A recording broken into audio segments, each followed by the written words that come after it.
Anne Darlvraz, la cantine numérique de Brest, a le plaisir de vous présenter son podcast. Épisode 48, nous recevons Antoine Gaborio, doctorant en études politiques à l'École des hautes études en sciences sociales. Il nous parle de ses recherches qui traitent de la démocratie participative et des outils numériques qui la servent, au travers d'une comparaison de 3 implémentations de la plateforme Decidim à Barcelone, Toulouse et Genève. Bonne écoute. Antoine Gaborio, bonjour. Bonjour. Tu es doctorant en sciences politiques à l'EHESS, au CESPRA. C'est ça. Et tu as fait une thèse CIFRE dans l'entreprise Open Source Politics. C'est ça aussi. Et sur un sujet qui croise la démocratie participative et les plateformes numériques dédiées à cette participation. Ouais, exactement. Est-ce que tu as un titre à cette thèse ? Alors, j'ai pas encore de titre, non. Je pense que ça sera sûrement la dernière chose que je mettrai. Mais disons que la thèse tourne autour effectivement de l'utilisation de ces outils de participation.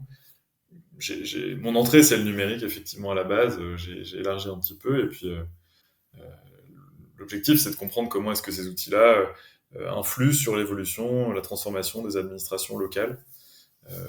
Donc dans 3 villes, Barcelone, Toulouse et Genève. Et donc c'est plutôt cette échelle-là qui compte, c'est lié à l'outil lui-même ou c'est plutôt lié à l'objet qui t'intéresse ? Moi, c'était mon intérêt principal, enfin mon appétence personnelle va plutôt à l'analyse des administrations locales. J'avais travaillé en master en master 1 sur la ville de Florence au Moyen-Âge et sur une procédure particulière en fait de décision d'urgence à Florence à la Renaissance. Et en M2, j'avais bossé sur le mouvement 5 étoiles, donc en Italie, mouvement qui était défini comme populiste, qui est né en 2009, et qui utilisait beaucoup le numérique pour ses prises de décision internes et pour un petit peu proposer une alternative à la représentation telle qu'on la connaît encore aujourd'hui d'ailleurs, hein, à savoir des représentants qui sont relativement déconnectés de ceux qui les ont élus. Et du coup, ça m'avait vachement intéressé de voir comment est-ce que ce nouveau parti ou ce mouvement essayait de d'aller au-delà ou de proposer une alternative à la représentation par le biais du numérique. Et du coup, ces 2 objets se sont un peu télescopés pour la thèse, puisque j'ai du coup lié un petit peu l'objet numérique et l'objet municipal. En gardant quand même l'esprit d'analyser l'évolution des procédures de décision. Ça, c'est quand même un peu le centre de mon intérêt pour la chose, quoi. L'outil utilisé par tes 3 municipalités, c'est Decidim, hein. C'est quoi un peu l'historique de cet outil-là ? À quoi il sert en fait en pratique ? Ouais, je vais commencer par là, effectivement. Donc, Decidim, c'est un outil qui est né après l'élection en fait de Barcelona en Comú, qui est un agrégat d'associations, de partis comme Podemos au niveau local à Barcelone, donc aux élections municipales en 2015. Donc Barcelona en Comú avait été élu sur un projet de rupture, notamment de la manière dont ils prenaient les décisions au niveau local. Et donc, ils avaient comme programme, comme promesse de campagne, le fait de permettre la prise de décision, ou en tout cas la participation citoyenne, de manière numérique. C'était majoritairement porté par une des élus qui deviendra ensuite l'adjointe à la participation, donc qui s'appelle Galapine, euh, qui était une militante du 15e, donc le mouvement des indignés en 2011 en Espagne, qui est donc a intégré l'équipe d'Ada Colau et qui poussait beaucoup parce qu'elle était sensibilisée à tous ces enjeux de logiciels libres, de participation numérique, de par son parcours personnel et militant. Et donc, elle a poussé beaucoup pour faire advenir ce genre d'outils au sein de la mairie. Et donc, elle a notamment recruté plusieurs personnes à l'intérieur de la mairie pour commencer à développer un outil qui pourrait permettre. Donc, à la base, c'est uniquement un outil qui avait pour objectif, bon, évidemment, l'ambition était plus large, mais l'objectif initial de l'outil, c'était de permettre la participation de tous les habitants de Barcelone à ce qu'ils appelaient le plan d'action municipal. C'est-à-dire que à chaque début de mandat, en fait, même avant Ada Colau, les élus, les nouveaux élus et nouvelles élus consultaient, mettaient à disposition, en tout cas, annonçaient leur plan de leur programme pour le mandat qui allait suivre, donc pour les 4 ans de mandat municipal. Et donc, sachant que c'était obligatoire par la loi barcelonaise, les nouveaux élus de Barcelone Comú ont essayé de démocratiser, même si j'aime pas trop ce mot-là, en tout cas de rendre participatif cet exercice. Et donc, ils ont proposé des axes programmatiques, donc des grands axes, justice sociale, environnement, enfin voilà, des grands axes avec évidemment des valeurs derrière. Il fallait faire attention aux personnes, aux minorités, il fallait faire attention à la justice sociale, enfin voilà, il y a des grands axes, mais pas très précis, assez englobants. Et à l'intérieur de ces grands axes, il fallait pouvoir, de manière numérique, que les citoyens et les citoyennes puissent proposer des projets, des idées qui allaient rentrer et s'intégrer à ce plan de mandat. Donc c'est un espace de discussion euh, sur des thématiques assez bien cadrées, pas finalisées, mais bien cadrées. Donc on n'est pas là dans une autre forme qu'on aurait pu imaginer ou qui est parfois utilisée de démocratie liquide avec des systèmes où le citoyen pilote directement son élu représentant pour lui dire ce qu'il va voter. Là, on discute du plan programmatique. Effectivement, donc ça c'était la première étape, c'est-à-dire c'est ce pourquoi Decidim a été développé originellement, c'est la participation à quelque chose de très cadré effectivement et de très précis. Donc voilà, une fois que ça a été fait, ensuite il y a eu tout un processus de réforme des mécanismes de participation de la ville de Barcelone qui s'est achevé en 2018 avec l'adoption du règlement de participation, enfin du nouveau règlement de participation, qui ouvrait la possibilité de faire, bon, je ne vais pas rentrer dans les détails un petit peu techniques, mais de faire ce qui pouvait être assimilé à un référendum local.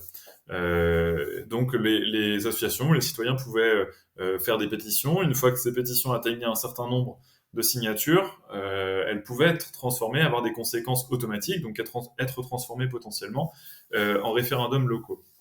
Donc non seulement des référendums, mais des référendums d'initiative populaire. C'est ça, exactement. Donc il y avait le mécanisme pétition et le mécanisme référendum. Alors dans les faits, c'était pas entièrement automatique. Il y avait une autorisation politique qui était nécessaire pour valider l'adoption du référendum. Enfin, voilà, il y a quelques petites subtilités qui font que dans les faits, c'était pas exactement un référendum et pas exactement ce qu'on pourrait désigner comme un mécanisme de démocratie directe. N'empêche que il y avait cette possibilité. Et du coup, Decidim a dû permettre on a dû développer les fonctionnalités pour permettre à Decidim d'accueillir en fait ce référendum et de permettre ces mécanismes. Et donc d'un espace on va dire de discussion assez descendant, on est passé à un outil qui permet de faire des référendums, mais aussi de permettre des tas d'autres choses, c'est-à-dire de permettre de faire des questionnaires par exemple, de faire du tirage au sort, enfin voilà, toute une palette de fonctionnalités assez large qui avait notamment pour objectif de numériser l'entièreté des processus de participation qui pouvaient être lancés au sein d'une administration municipale. Donc, un budget participatif, il fallait pouvoir le faire numériquement. La concertation réglementaire sur un plan d'aménagement, il fallait également pouvoir le faire numériquement. Donc l'objectif, c'était vraiment de répliquer ce genre de fonctionnement. Donc là, on est encore une fois dans des choses assez descendantes. L'intérêt du coup de Decidim, c'était de permettre aussi des choses peut-être plus ascendantes, en tout cas décrites comme plus ascendantes, Donc, de pouvoir déléguer des espaces de la plateforme qu'on appelle des assemblées euh, à des associations pour qu'elles puissent s'auto-organiser, par exemple. Enfin voilà, tout un tas de fonctionnalités qui font que Decidim peut ne pas être uniquement un objet de participation citoyenne descendante, mais peut permettre des formes de participation qui sont un petit peu différentes. Là, tu décris bien un système où le politique ou les agents de la municipalité ont des besoins, veulent savoir ce que les administrés pensent ou en tout cas leur soumettre des choses, hein, et donc derrière vont demander un service technique à Decidim qui va être d'implémenter ça sous une forme numérique. Et est-ce que à l'usage, est-ce que déjà tu as, tu as pu avancer sur ton travail et voir si l'outil lui-même a changé leur manière de voir ces demandes qu'ils pouvaient avoir vis-à-vis de leurs administrés? Bah moi, enfin, évidemment, la thèse est encore en cours, donc il faut prendre des pincettes avec les résultats que je commence à amorcer. C'est des choses qui sont pas encore finales, évidemment, donc voilà, pour l'instant, ça reste des choses qui sont relativement hypothétiques, qui demandent encore à être travaillées. Mais l'un des résultats que j'envisage pour l'instant, en tout cas que j'essaye de formaliser, et de rendre cohérent, c'est que le numérique, bon, c'est pas quelque chose que j'invente, hein, ça se situe dans une tradition de sciences politiques, grosso modo depuis 20 ans, qui est de dire que le numérique et de manière générale les nouveaux dispositifs de participation citoyenne individualisent le rapport entre les élus et l'administration de manière générale, l'administration municipale, et les citoyens et les citoyennes. C'est-à-dire que il va y avoir un processus qui va être euh, on va dire, de minorer les interactions et les relations que la municipalité va avoir avec les associations ou la société civile organisée de manière générale, pour essayer de faire monter une participation qui est plus individuelle. Alors, il y a des arguments en faveur de ça qui sont, enfin, potentiellement entendables par les citoyens, qui seraient de dire, ou par les associations, qui seraient de dire, ben voilà, les associations ne représentent pas forcément tout le monde, et donc il faut laisser la possibilité aussi à des gens qui sont pas constitués, qui n'ont pas l'habitude de participer à la vie publique, de le faire. Euh, L'argument un peu pendant, le revers de la médaille de cette histoire, c'est que du coup, de fait, les associations se sentent aussi un petit peu dépossédées de leur pouvoir, ou en tout cas ouais, un peu de leur relation avec la mairie. Donc, Et puis ça restructure un peu aussi le rapport de force quand une association est un peu expérimentée, elle a de la bouteille, elle sait où agir, elle sait à quelle vitesse le faire, etc. Et elle peut donner un poids à un problème public, hein, que pourraient difficilement le faire des individus. ouais, bien sûr. Il y a des chercheuses qui s'appellent Sandrine Ruyer et Agnès Vilches-Dupont qui ont travaillé au début des années 2000 précisément sur cette question-là, sur cette question de savoir si les associations, enfin, en fait, leur rapport à la participation institutionnalisée, donc à ce genre de dispositifs qui sont mis en place par les municipalités. Euh, et elle remarquait qu'en fait, les associations étaient très mécontentes vis-à-vis de ce genre de choses, précisément pour ces raisons-là, c'est-à-dire que ça reconfigure totalement leur rapport avec la mairie potentiellement ça bouleverse leurs relations, ce qui fait que bah, de fait le rapport à l'environnement de la mairie s'en trouve totalement, enfin totalement ou en partie transformé, ce qui de fait est à l'avantage forcément des élus parce que c'est eux qui ont le pouvoir politique et au désavantage des associations qui bah, se trouvent un petit peu coupées de leurs habitudes et de leur routine de communication avec les techniciens comme avec les élus quoi. Mhm. Et donc tu as étudié 3 municipalités. Est-ce que tu as déjà peut-être des différences ou des ressemblances qui frappantes, hein, qui sortent de ton analyse? Ouais, alors donc c'est ce que je disais tout à l'heure. Moi, j'ai étudié Barcelone, dans un premier temps, je vais faire dans l'ordre chronologique. Donc Barcelone, qui est une ville qui depuis 2015 est, on verra les élections qui se passeront à la fin du mois de mai, mais en tout cas jusqu'à 2023 est dirigée par Barcelona en Comú, qui est majoritaire dans sa coalition. Donc une continuité politique depuis 2015 qui fait que ils ont lancé l'initiative de Decidim et ils et elles ont impulsé une politique qui est cohérente au niveau de la participation. Euh, donc voilà, ça c'est pour Barcelone. Ensuite, et donc qui est quand même assez radicalement à gauche. Ça c'est assez important, je pense. Ensuite, il y a Toulouse, qui est donc une ville française, pas catalane, qui est dirigée depuis 2014. Donc là aussi, continuité politique par Jean-Luc Moudenc, qui est à la tête d'une majorité, donc qui était LR, et puis qui récemment, je crois que c'est en 2022, qui a quitté les LR pour osciller entre les LR et LREM, donc qui est plutôt centre-droit, voire droite. Donc là, il y a une disparité politique entre les deux qui est intéressante à mon avis à étudier, puisque de fait, ça légitime une analyse qui est de dire en gros est-ce qu'il y a des différences en fait politiquement dans l'usage de la participation et dans l'usage des outils qui en sont faits. Et ensuite, et puis en plus, quand même précisons à Toulouse qu'il y a un processus en cours de passage à l'échelle métropole. En gros, il y a une réorganisation administrative assez massive qui est en cours, qui devrait prendre fin, ou être actée en 2024, début 2024, et qui modifie assez profondément en fait la structure de l'administration, donc avec plusieurs mots d'ordre, dont notamment l'un d'entre eux est la participation citoyenne. Donc voilà, ça c'était aussi du pain béni un petit peu pour pour un chercheur sur ce sujet-là, puisque de fait ça permet en fait de voir pas mal de choses différentes, de révéler pas mal de pratiques de participation citoyenne numérique qui sont émergentes, ou qui évoluent, ou qui sont rediscutées en fait dans ces moments un petit peu de transformation généralisée. Donc ça c'est pour Toulouse, donc Barcelone, Toulouse, et puis ensuite un troisième pays plutôt euh, assez classiquement ou décrit comme étant très démocratique, la Suisse.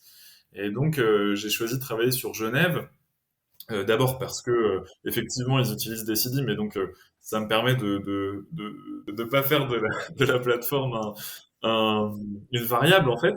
Donc ça c'était quelque chose qui était très intéressant parce que ça me permet de pas devoir forcément analyser la manière dont enfin, les fonctionnalités de la plateforme de manière extensive, etc. Ça m'intéressait pas trop, mais plutôt de me concentrer sur les conséquences que ça implique quand ce genre d'outil quand cet outil précisément est mis en place et implémenté dans le cadre d'une administration municipale. Et donc, de fait, c'était aussi hyper intéressant pour moi de comparer ces trois contextes municipaux, mais aussi nationaux, parce que de fait, le traitement de la démocratie est pas le même en France, surtout au niveau local, est pas le même en France en Espagne et surtout en Catalogne et en Suisse. Et du coup, précisément pour Genève, ça m'intéressait aussi, précisément de savoir en gros, dans un pays où des mécanismes de démocratie directe ou semi-directe sont assez emblématiques, ou en tout cas sont décrits comme des modèles à l'étranger, comment est-ce qu'on s'approprie la participation citoyenne, et notamment la participation citoyenne numérique? Est-ce que ça vient en complément, en opposition, avec les mécanismes déjà existants de démocratie directe et semi-directe? Donc voilà, un petit peu les trois villes, avec du coup pour chacune euh, des spécificités à la fois locales, donc en termes politiques potentiellement et organisationnels éventuellement, et d'influence du coup du contexte un petit peu juridique, législatif, national, et de fait de la conception de la démocratie qui est mise en place dans le pays et qui se répercute au niveau local. Et ce qui est intéressant ici, c'est qu'ils vont tous les trois utiliser le même outil. Alors, pas forcément de la même façon, et tu le montres dans tes différents papiers, à chaque fois aussi avec des raisons ou des personnes différentes. C'est-à-dire que c'est pas, ce choix d'outils, en fait, est fait à chaque fois, suit une trajectoire, hein, différente, et j'imagine après dans l'usage aussi, tu dois avoir des variantes, j'imagine assez fortes. Oui, c'est ça qui est très intéressant et du coup, c'est un point que je pense que je développerai dans la thèse, et qui me rend aussi heureux d'avoir fait, ça fait un lien avec potentiellement l'autre sujet à aborder, c'est-à-dire qu'il me rend heureux d'avoir fait une cifre, d'avoir effectué ma thèse cifre chez Open Source Politics, qui est un prestataire de services de démocratie numérique et qui du coup fournit des plateformes Decidim aux collectivités locales, pas forcément que locales, mais en tout cas, moi, ce qui m'intéressait, c'était les collectivités locales. Est-ce que Open Source Politics est un prestataire d'une de ces trois municipalités? Oui, de Toulouse. C'était d'ailleurs, enfin, ça m'intéressait en fait d'avoir ce rapport avec une des villes, puisque ça me permettait d'avoir trois cas et trois différences de traitement de la plateforme et de l'intégration, de l'implémentation de la plateforme dans les services numériques des collectivités. Donc trois cas différents, puisque Barcelone, c'est ce que je disais plus tôt, a initié en fait le développement de la plateforme Decidim à l'intérieur de son administration. Donc ensuite, ils ont essayé d'émanciper en fait cette plateforme et son développement et la communauté qui est autour de ce logiciel libre de l'intérieur de la mairie pour l'autonomiser et faire en sorte que la communauté grandisse et puisse accueillir des nouvelles personnes.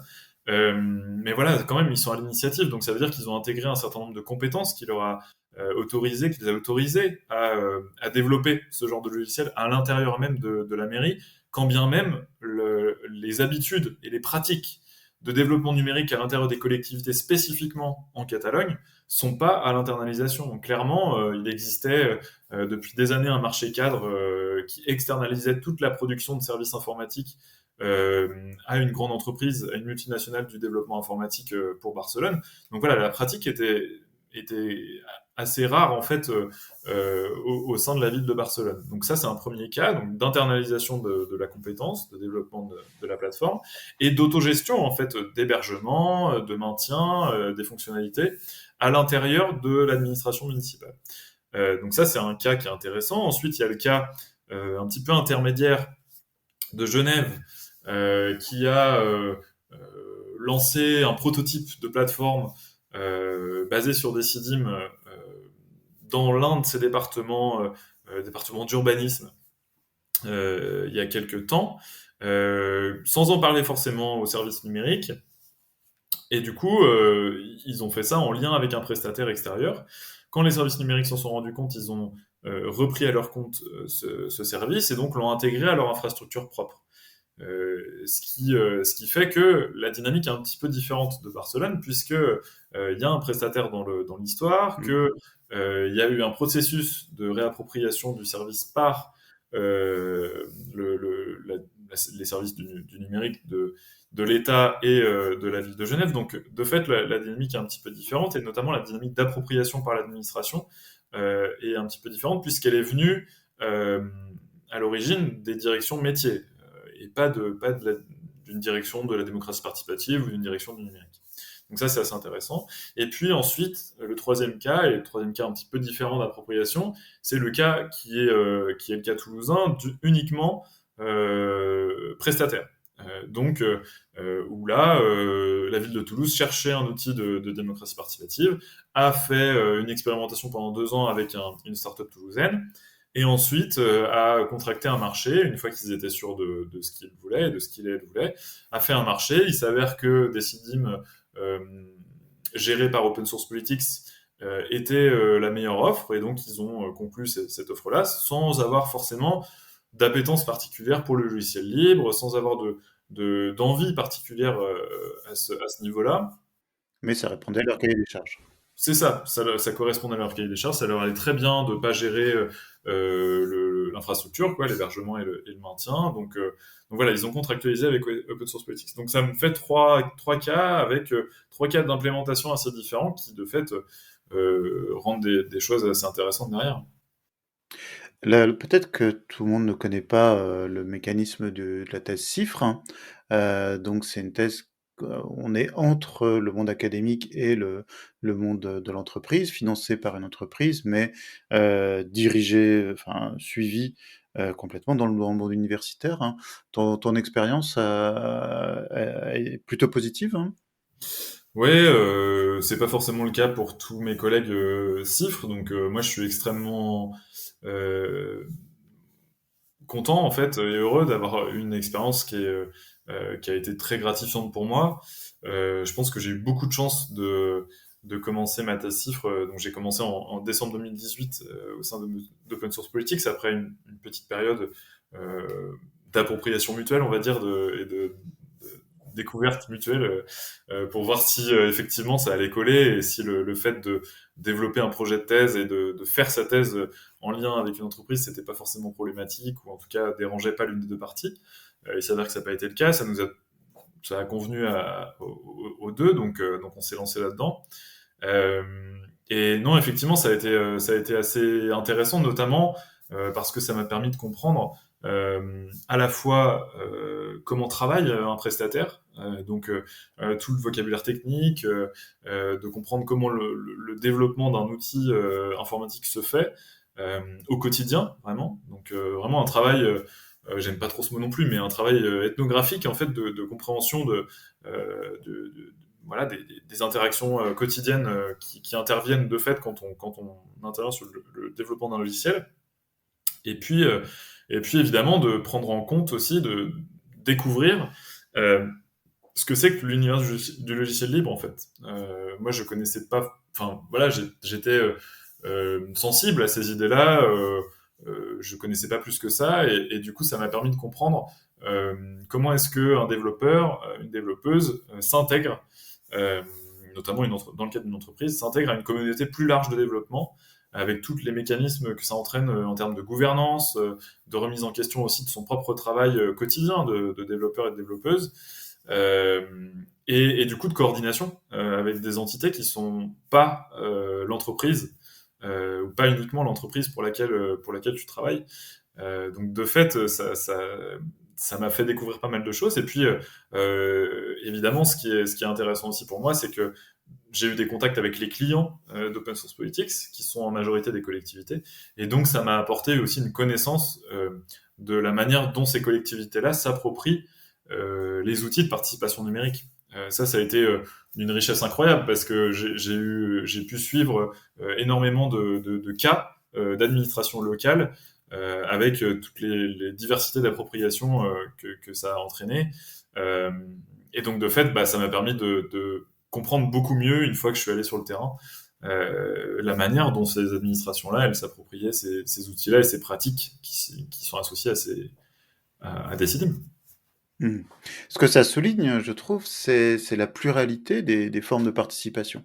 Enfin, voilà, au travers d'un dispositif, on voit que, il y a des rencontres, très différentes, hein, qui peuvent se faire, et dans lesquelles, en fait, des formes très différentes, de participation peuvent opérer, au-delà on va dire des grandes théories de la science politique, hein, qui vont, plaider pour des formes, on va dire épurées. Finalement, c'est sur le terrain que vont se construire, en fait, des formes, concrètes, hein. Hmm. Oui, en fait, sur ce point-là, je pense que l'enseignement un petit peu majeur, qui est pas du tout original hein, pour le coup de mon travail, mais que dont moi j'ai pris conscience, c'est que c'est l'importance en fait du pouvoir politique, que ce soit en Suisse comme en Espagne comme en France, hein, l'importance du pouvoir politique sur l'impulsion en fait de ce genre de dispositif de participation, puisque bon, en Suisse, c'est un petit peu différent, mais en France et en Espagne, le cadre légal, juridique de la participation est relativement limité, ce qui laisse une zone grise assez large en fait, pour des expérimentations.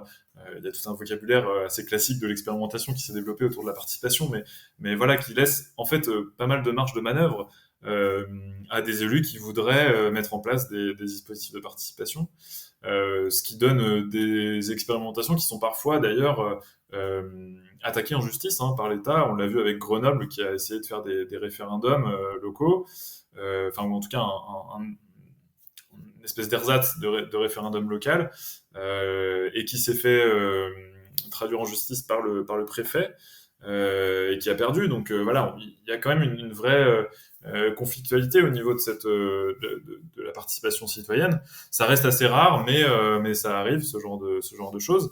Ce qu'on voit quand même, c'est qu'il y a une vraie marge de manœuvre des élus, et que donc, par exemple, à Barcelone, c'est ça qui a permis de mettre en place ce genre de référendum local, ou en tout cas d'ersatz aussi de référendum local, même s'il y a eu une longue procédure judiciaire aussi là aussi.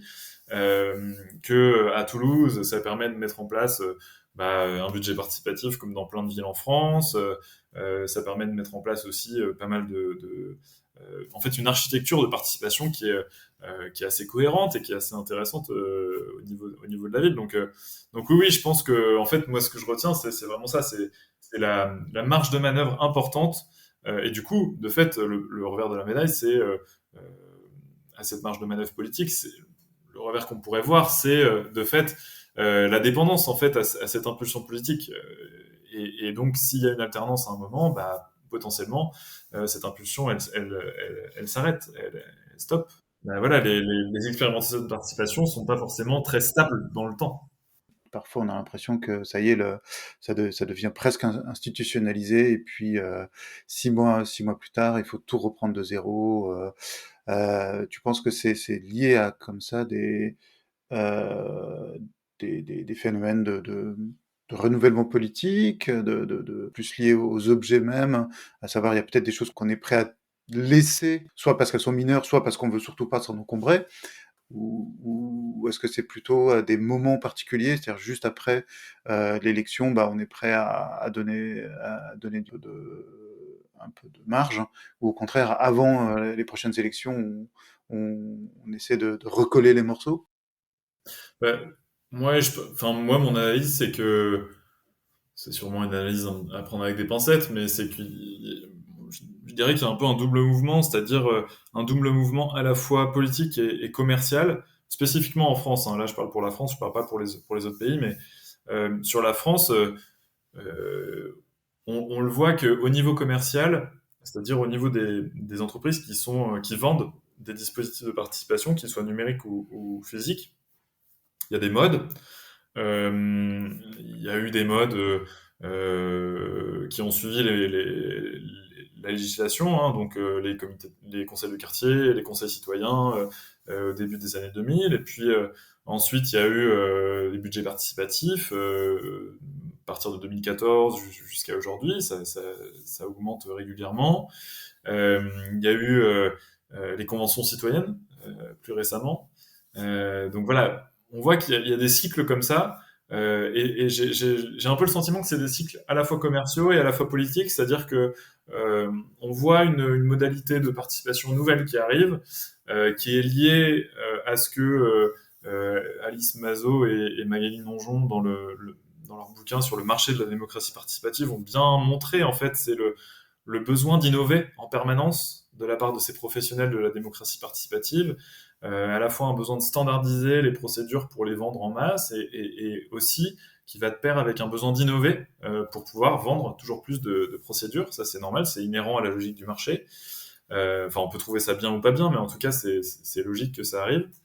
Et du coup, de fait, ces procédures arrivent, elles deviennent potentiellement de plus en plus à la mode, et les élus s'en saisissent, donc dans un sens ou dans l'autre. Mais en tout cas, je pense qu'il y a un peu un double mouvement sur ce plan-là qui fait que, par exemple, Emmanuel Macron s'est saisi de la forme convention citoyenne qui avait déjà préexisté. Il y en avait eu en Irlande, à d'autres endroits.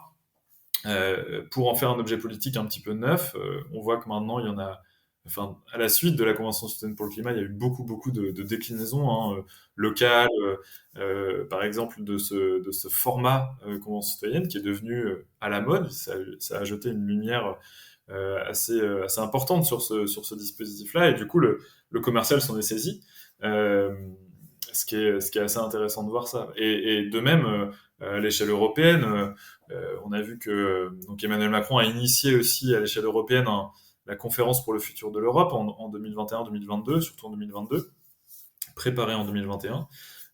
Et de fait, à la suite de cette conférence pour le futur de l'Europe, la Commission européenne a poursuivi l'expérience avec des panels citoyens, avec voilà, donc ça, ils n'ont pas inventé la forme conférence pour le futur de l'Europe. Il y avait déjà eu des expérimentations de participation avant, mais voilà, on voit que c'est par cycle et que les politiques se saisissent de propositions bon, commerciales. Oui, il y a aussi des propositions universitaires. Enfin voilà, tout est sans doute un petit peu mêlé. Hein, c'est plus compliqué que simplement binaire, commercial, politique, mais voilà, je pense qu'il y a un petit peu un double mouvement si on doit être un peu schématique sur ce sujet.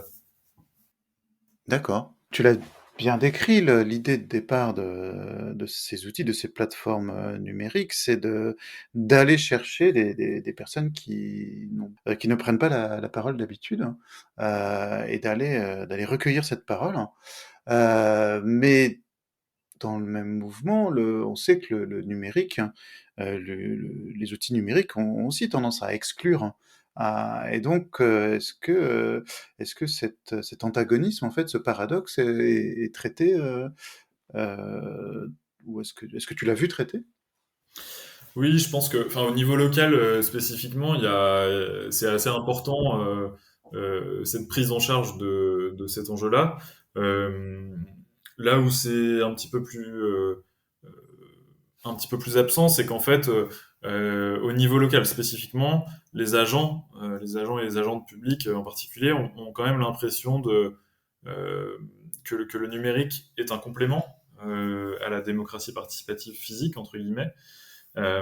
Et donc que le numérique est pas un supplétif, mais ouais, un complément à des formes de participation qui auraient vocation à démarcher des gens qui auraient pas forcément accès au numérique. Donc, en l'occurrence, au niveau local, c'est un peu différent du niveau national, puisque de fait, quand on fait une concertation numérique au niveau national, ça va être tout de suite beaucoup plus cher, beaucoup plus compliqué de mettre en place des ateliers physiques, des concertations physiques, contrairement au niveau local où, de fait, l'échelle de proximité rend beaucoup plus possible ce genre de choses. Donc ça fait augmenter le coût de la démarche. Mais ce qu'on observe, c'est quand même que souvent, au niveau local, les deux vont ensemble, à la fois le physique et le numérique. Et d'ailleurs, les prestataires de participation numérique, Open Source Politics en tête, mais c'est pas les seuls, euh, vont aussi pas mal là-dessus. C'est-à-dire qu'ils présentent pas le numérique comme quelque chose une fin en soi, mais vraiment comme quelque chose qui doit être en complément de la participation en présentiel. Donc au niveau local, les acteurs en sont conscients, les agents publics notamment, les élus aussi, mais ils ont l'impression de faire le taf quand même quand il s'agit d'inclure des publics qui n'auraient pas accès au numérique.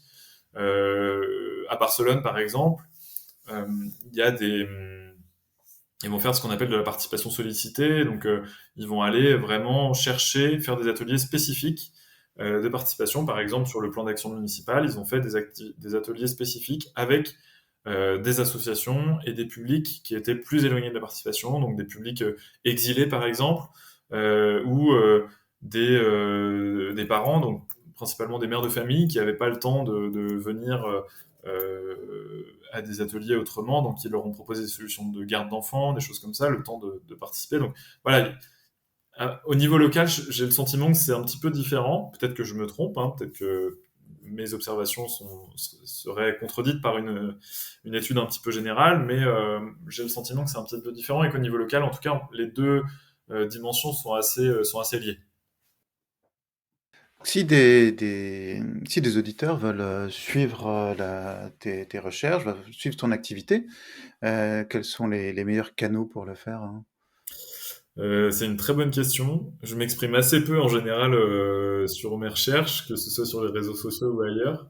Euh, et je publie assez peu aussi. J'ai quelques choses qui sont en cours de publication, donc je pense que le meilleur moyen, c'est d'aller aller voir sur Kern, kern.info, quand les publications arrivent, et puis éventuellement de m'envoyer un mail si les auditeurs et auditrices n'ont pas accès à Kern. Ça, c'est pas du tout un souci. On pourra s'arranger. Et j'ai quand même aussi pour habitude de m'exprimer pas mal sur Twitter. Donc, en l'occurrence, quand je publie quelque chose, en général, je le mets aussi sur Twitter. Donc, ça peut être suivi à ce moment-là sans problème. Très bien. Merci beaucoup, Antoine Gaborio. Avec plaisir. Merci à toi.